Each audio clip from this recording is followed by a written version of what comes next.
दोस्तों, अगर आपका भी नाम पीएम आवास योजना 2026 की लिस्ट में आ चुका है और फिर भी आपके खाते में पहली किस्त का पैसा नहीं आया तो यकीन मानिए आप अकेले नहीं हैं। आज देश के लाखों परिवार ऐसे हैं जिनका नाम अप्रूव्ड लिस्ट में है, सर्वे पूरा हो चुका है, पहचान बन चुकी है, लेकिन फिर भी घर बनाने की पहली ईंट रखने के लिए जो पैसा आना चाहिए था वो अभी तक अटका हुआ है।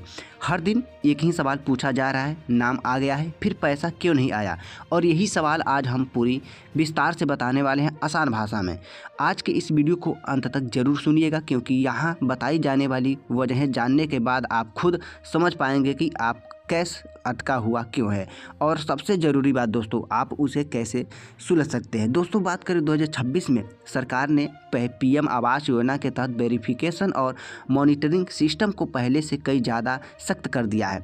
अब सिर्फ नाम लिस्ट में आना काफ़ी नहीं है, अब हर स्टेज पर हर डिजिटल चेक, फिजिकल चेक और रिकॉर्ड मैपिंग हो रही है, और इसी वजह से हज़ारों सही परिवार भी बीच में अटक जा रहे हैं। सबसे पहली और सबसे अहम वजह है वेरिफिकेशन प्रोसेस का पेंडिंग होना।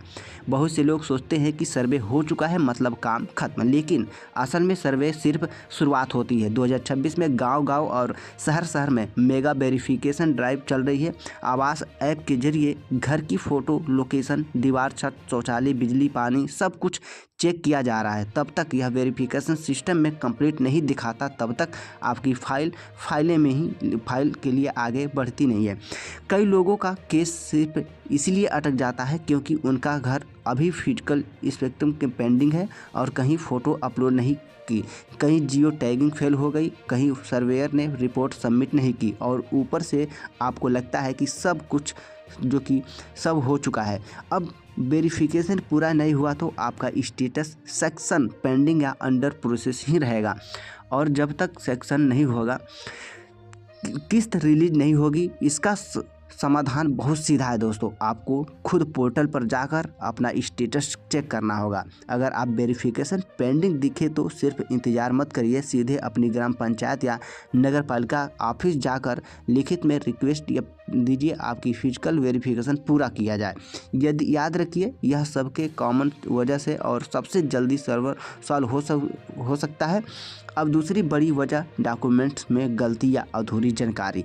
बहुत से लोगों का नाम लिस्ट में आ गया है, सर्वे भी हो गया है, लेकिन आधार, बैंक, इनकम या फैमिली डिटेल्स में छोटी सी गलती रह गई। नाम की स्पेलिंग मिसमैच करना, आधार में पुराना एड्रेस, बैंक अकाउंट किसी और के नाम पे, इनकम सर्विस, उसके बाद सर्टिफिकेट अपलोड नहीं करना, या फिर कोई ज़रूरी डॉक्यूमेंट पोर्टल पर अपलोड ही नहीं हुआ।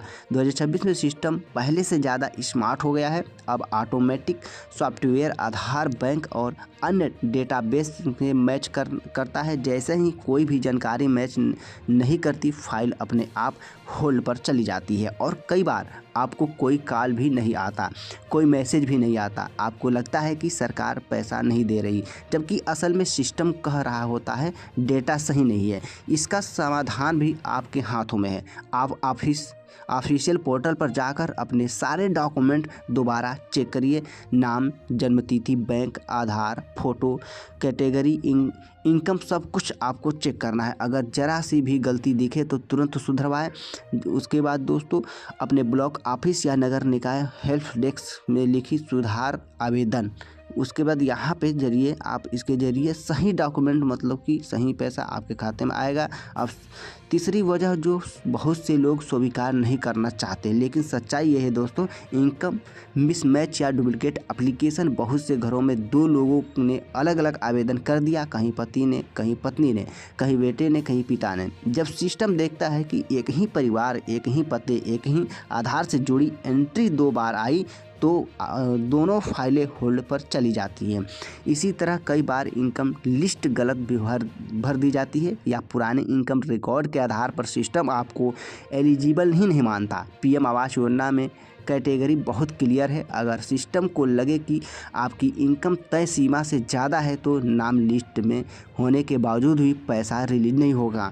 इसका असर ये होता है कि आपका केस महीने तक अंडर स्क्रूटिनी में फंसा रह गया।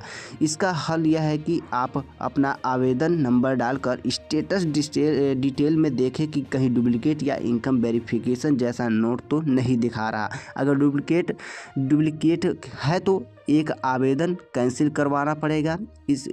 अगर इनकम मिसमैच हो रहा है, नया इनकम सर्टिफिकेट देकर केस अपलोड करवाया जा सकता है।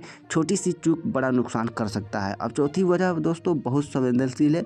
सबसे पहले पक्का घर होने का इशू, यानी कि पीएम आवास योजना साफ कहती है कि जिनके पास पहले से पक्का घर वे पात्र हैं। अब 2026 में यह जांच पहले से कई ज़्यादा सख्त हो गई है। अब सिर्फ कागज़ों से नहीं, सैटेलाइट इमेज, प्रॉपर्टी रिकॉर्ड और लोकल डाटाबेस से मिलान हो रहा है। कई लोगों के नाम या उनके परिवार में किसी सदस्य के नाम कोई पुरानी प्रॉपर्टी जुड़ी हुई है, भले ही वे मकान गिर चुका हो, भले ही वे कई और हो, लेकिन रिकॉर्ड में उनका नाम मौजूद है। जैसे ही सिस्टम को यह दिखता है कि फैमिली आईडी से कोई पक्का मकान जुड़ा है, किस्त तुरंत ब्लॉक हो जाता है और आपको लगता है कि नाम तो आ गया था, अब क्या होगा।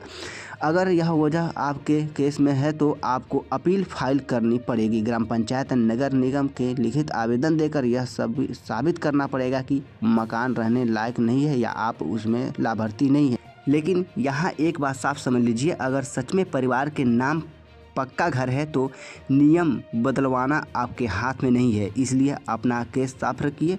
गलत जानकारी देकर फ़ायदा लेने की कोशिश मत करिए, क्योंकि अब सिस्टम बहुत गहराई तक चेक कर रहा है। अब पांचवी और आखिरी बड़ी वजह है दोस्तों बैंक डिटेल या डीबीटी से जुड़ी तकनीकी समस्या। पहली किस्त डायरेक्ट बैंक ट्रांसफ़र से आती थी, लेकिन अगर आपका बैंक अकाउंट आधार से लिंक नहीं है, अगर एनपीसीआई मैपिंग में गड़बड़ी है, अगर आईएफएससी गलत है या अकाउंट इनएक्टिव है तो पैसा भेजा जाता है और वहीं से वापस चला जाता है। बहुत से मामलों में किस्त फेल्ड ट्रांजैक्शन में अटक जाती है और महीनों तक दोबारा प्रोसेस नहीं होती। इसके अलावा बहुत से लोग यह भूल जाते हैं कि अगली किस्त तब तक नहीं आती जब तक निर्माण की प्रोसेस अपडेट न हो। अगर पहली किस्त के बाद आपको फ़ोटो अपलोड नहीं की, जियो टैगिंग नहीं करवाई या फिर फील्ड ऑफिस में आपकी प्रोसेसिंग रिपोर्ट नहीं डाली तो सिस्टम मानता है कि काम शुरू ही नहीं हुआ और अगली किस्त अपने आप रुक जाती है। इसका हल है दोस्तों, अपने बैंक में जाकर के कंफर्म करिए कि आपका अकाउंट डीबीटी ऑन है कि नहीं, मैपिंग एनपीसीआई मैपिंग एक्टिव है या नहीं, आधार से लिंक है या नहीं और खाता चालू की है या नहीं। ये सारा प्रोसेस आपको करना बहुत ही ज़रूरी हो जाता है, तभी आपका पैसा आपके खाते में डायरेक्ट आएगा। दोस्तों अगर फ़ोटो या अपलोड पेंडिंग है तो तुरंत उसे सुधरवाएं। दोस्तों 2026 में पीएम आवास योजना पहले से ज़्यादा सख्त है, लेकिन पहले से ज़्यादा ट्रांसपेरेंट भी है। ज़्यादातर केस इसलिए नहीं अटकते क्योंकि सरकार पैसा देना चाहती है, ज़्यादातर केस इसलिए अटकते हैं क्योंकि सिस्टम में कोई ना कोई एस्पेक्ट अधूरा होता है। अच्छी खबर यह है कि ज़्यादातर समस्या सॉल्व हो जाती है। तो ये वीडियो आपको कैसा लगा कमेंट बॉक्स में ज़रूर बताइएगा और ऐसे ही आपकी जानकारी चाहती है तो हमारे चैनल से जुड़े रहिए, क्योंकि हर दिन आप लोगों के लिए ऐसे ही जुड़ी जानकारी इस चैनल पर हम लाते रहते हैं। मिलते हैं अगली वीडियो में न्यू अपडेट के साथ, तब तक के लिए जय हिंद, वंदे मातरम।